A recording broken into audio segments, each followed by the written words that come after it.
It's harder to change a thought once it gets going, but it's easier to change a thought in the early stages before it gets going so hard. It's like the story that we've told for years about standing on top of the hill with your car in San Francisco, and you take the car out of gear and you release the brake and you decide you're just going to nudge it a little bit from behind and see what happens.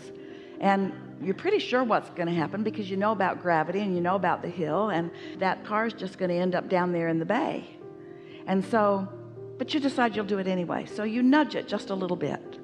And then right before the inertia and the gravity and the natural laws of the universe get hold of it and move toward an outcome you really don't want, because it just barely got started, you just jump right out in front of it and you stop it. It didn't take much. It bumped right up against you and it stopped because the momentum hadn't taken it very far.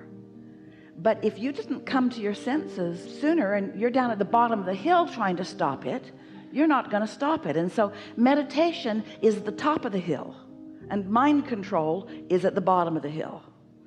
And mind control will get you run over by your car, and meditation will give you control all day long. It's worth giving yourself just a little bit of permission to do that. Now, we're too far into the day to convince you now. Too much has gone on. You're more stubborn now than you would be when you first wake up.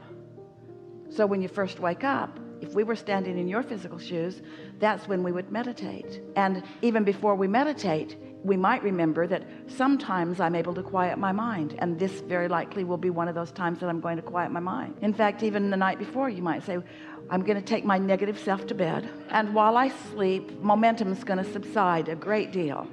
And when I wake up in the morning, I won't be my negative self like I am right now. I'll be lighter. And so the first thing when I wake up, I'll get something to drink and I'll go and I will meditate. And I will see what happens. And if you will do that, you will show yourself that you can quiet your mind. And if you quiet your mind, you will show yourself that thoughts will come into your mind. You'll be in the receiving mode of eventually really good impulses and ideas.